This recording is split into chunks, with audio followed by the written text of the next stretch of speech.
Praise the Lord.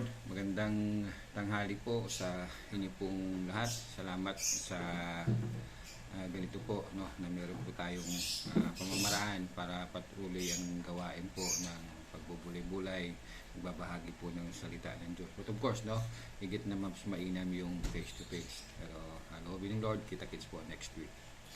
Now, tunghayan po natin ang salita ng Panginoon mula po sa Aklat ng Mga Gawa. At tayo po ay nasa verse 23 na.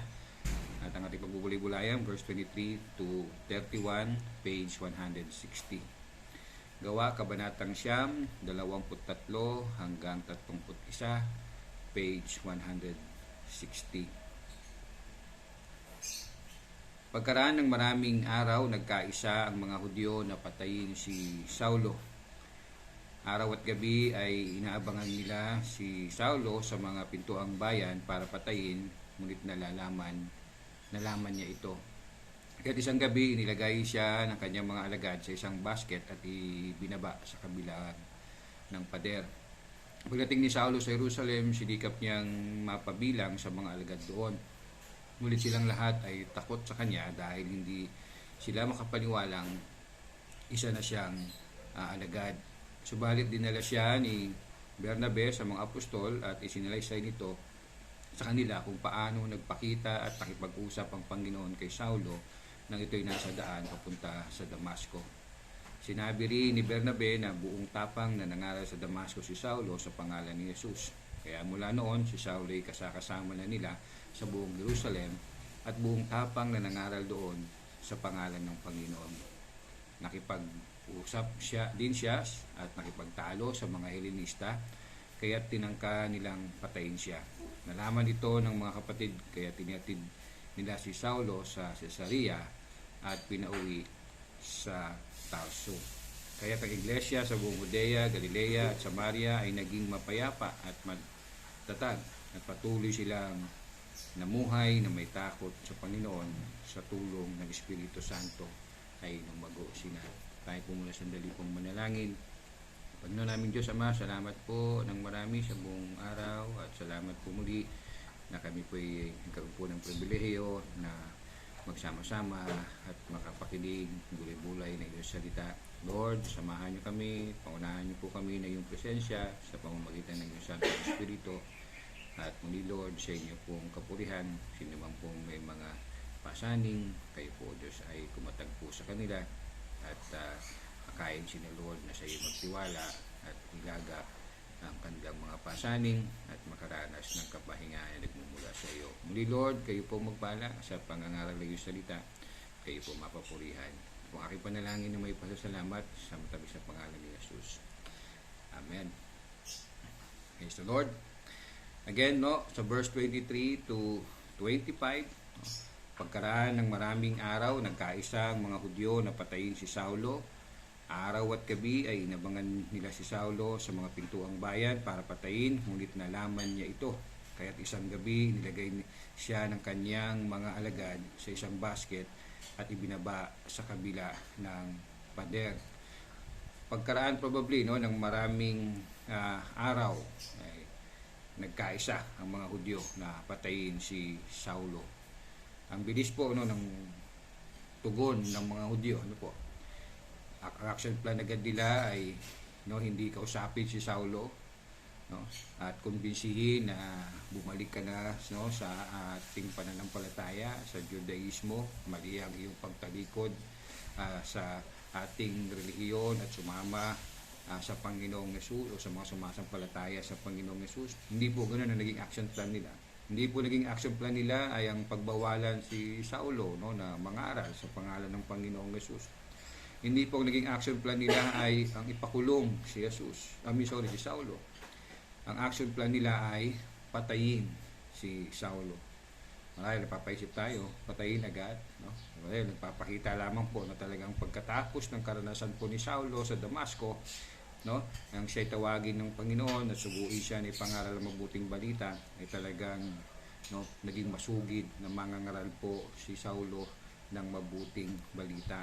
Sabi nga po sa verse 20 no, ng chapter 9 pa rin, at agad siyang nangaral sa mga sinagoga na si Jesus ang anak ng Diyos, na si Jesus ang anak ng Diyos.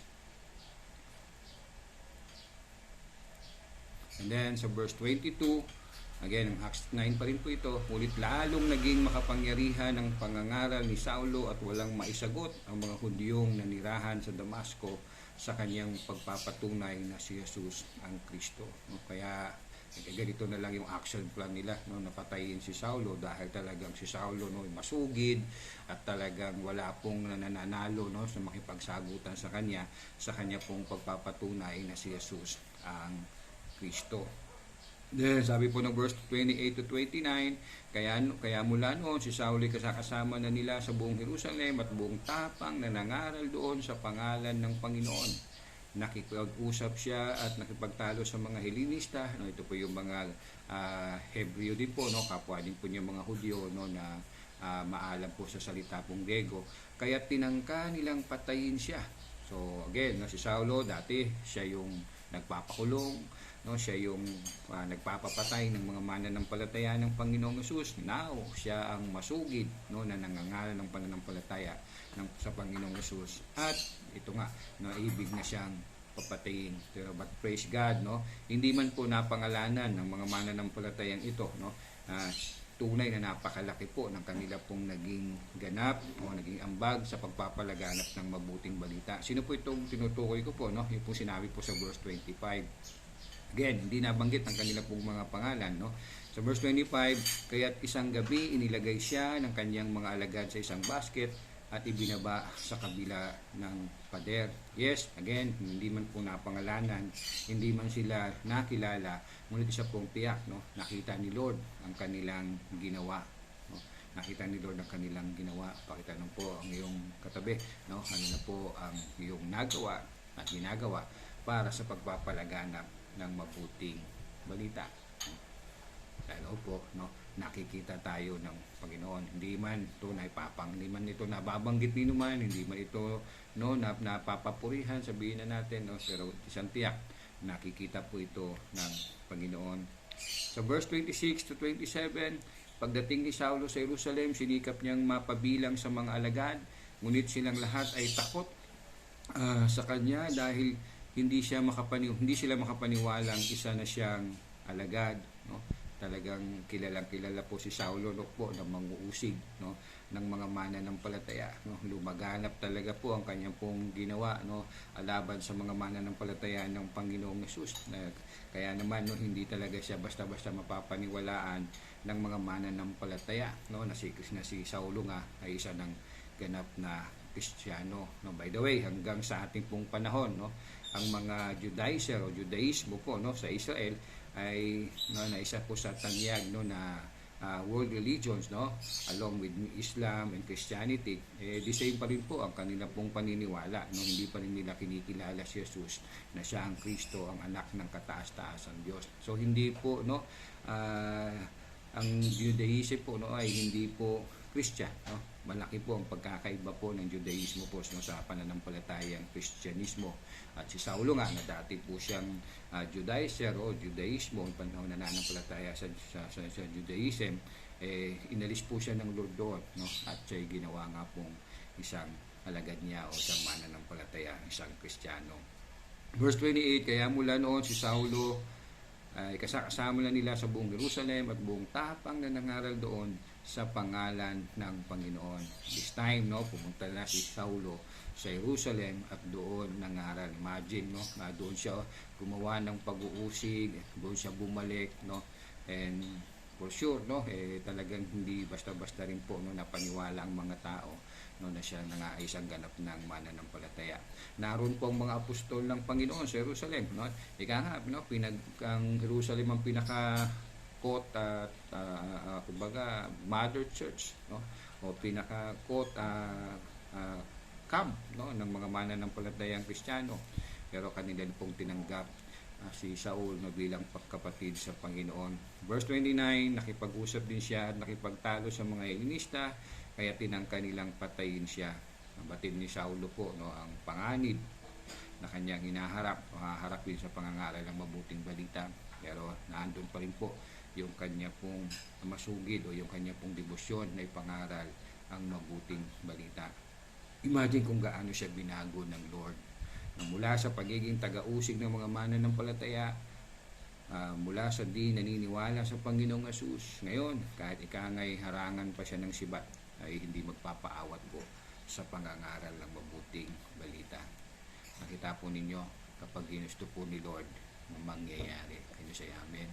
Kapag ginusto ni Lord, mangyayari. Remember si Saulo, pumunta ng Damascus, hindi po para makinig ng mabuting balita, kundi upang para makilala si Jesus Christ, makatagpo doon, kundi nandun po siya para ipahuli, ipakulong ang mga sumasampalataya sa Panginoong Hesus. Patotoo ni Saulo po, nais ko pong basahin sa inyo mula po sa Galacia, Kabanatang 1, Galacia Kabanatang 1, page 237, and let me read po verse 13 to 16. Ito po yung kanya pong patotoo. Verse 13 to 16, Galatia chapter 1, page 237. Hindi kaila sa inyo kung paano ako namuhay noong bilang kaanib ng relihiyon ng mga Hudyo. Walang awa kung inuusig ang iglesia ng Diyos at sinikap na ito'y wasakin. Sa relihiyon ng mga Hudyo, nahigitan ko ang maraming kasing edad ko at ako'y lubang masugid sa kaugalian ng aming mga ninuno. Ngunit dahil sa kagandahang loob ng Diyos, pinili niya ako bago pa ako'y panganak at tinawag upang maglingkod sa Kanya. Nang minabuti niyang ihayag sa akin ng Kanyang anak upang maipangaral ko siya sa mga hintil. Hindi ako sumangguni sa sinumang tao. Sa Pilipos din po, chapter 3, basahin ko lang po, ito po yung patotoo po ni Paul, hinggil po sa kanya pong conversion, kung paano po siya naging mananampalataya ng Panginoong Hesus, kung paano siya inalis sa relihiyong Judaismo. Chapter 3 verses 4 to 8 ng 253. Ang totoo ay verse 4 hanggang verse 7. Ang totoo ay ako'y may sapat na dahilan upang panghawakan ng mga pisikal na bagay. Kung iniisip ni man na siya ay may katuwirang umasa sa ganitong mga bagay, lalo na ako. Ako'y tinuli sa 3 araw mula nang ako'y isinilang. Ako'y isang tunay na Israelita, buhat sa angkan ni Benjamin at totoong Hebreo. Kung pagsunod naman sa kautusan ng pag-uusapan, ako'y isang Pariseo. Kung sa pagiging masugid ko sa kautusan, inusig ko ang iglesia. Kung sa pagiging matuwid naman ayon sa kautusan, walang maisusumbat sa akin. So talaga pong napakasarado sagrado Judaizer itong pong si Saul, o si Saul. Ngunit, verse 7, dahil kay Kristo, mga bagay na pinahalagaan ko noon ay tinuring kong walang kabuluhan ngayon. O tinuturing kong walang kabuluhan ang lahat ng bagay bilang kapalit ng lalong mahalaga.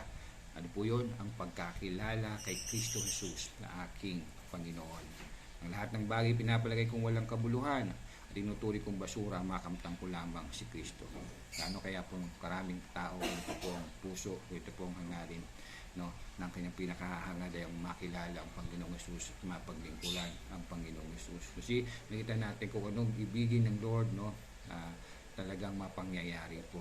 Verse 30, going back sa ating pong text sa Acts chapter 9. Nalaman ito ng mga kapatid, kaya tinihatid nila si Saulo sa Caesarea at pinauwi sa Tarsus. Again, mga mananampalataya, hindi man particularly binigay ang kanilang mga pangalan, pero tiyak, hindi po nalingid sa Diyos ang kanila pong naging ganap sa pagpapalaganap po ng mabuting balita.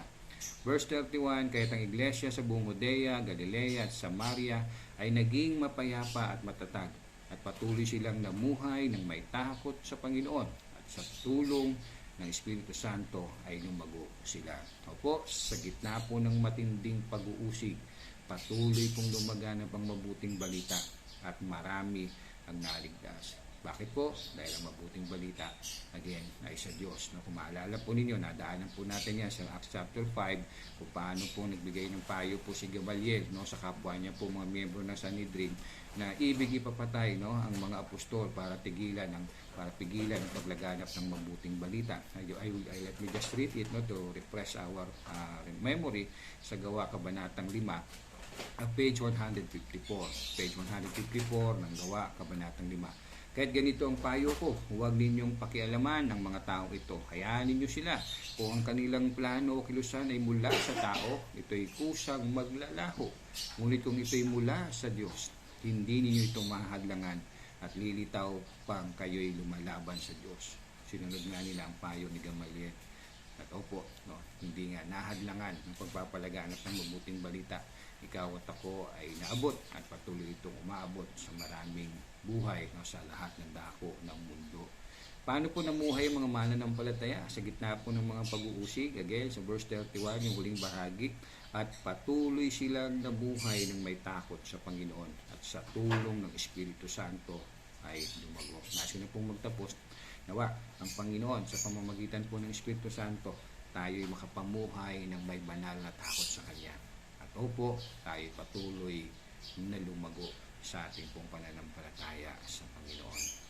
Muli, pagpalain po tayo ng salita ng Panginoon, tayo po yung manalangin. Panginoon, marami po salamat sa iyong salita. Salamat po, Lord, na tunay, Panginoon, ang mabuting balita ay mabuting balita po ninyo. At salamat, Lord, na inabot niyo po kami. At tunay nga, Lord, kami nagtamo ng buhay na walang hanggan. Salamat po reminding us, Lord, na sa inyo walang mahirap, walang bagay na ibig niyo ipangyari na hindi mapangyayari, Panginoon. Lord, muli Lord, kayo po ang pagpala sa lahat ng nakapakinig na sa lahat na inuna yung katwiran ng iyong kalooban. Pagpalain mo po, Lord, ang aming pong pamilya, ang aming sambahayan, ang aming pong hanap buhay. Pagpalain mo po ang Sion, Panginoon, at patuloy kang magpakilala at mahayag sa lugar na ito. Salamat po, pinupuri ka namin dinadakila. In Jesus' name we pray. Amen. Sumainyo ang walang hanggang biyaya ng ating Panginoong Kristo, ang hindi nagmamaling na pag-ibig ng Diyos Ama, at pag-ibig kapangyarihan ng Santong Espiritu, magmula ngayon at magpakailanman. Amen, amen, amen. Magandang hapon po.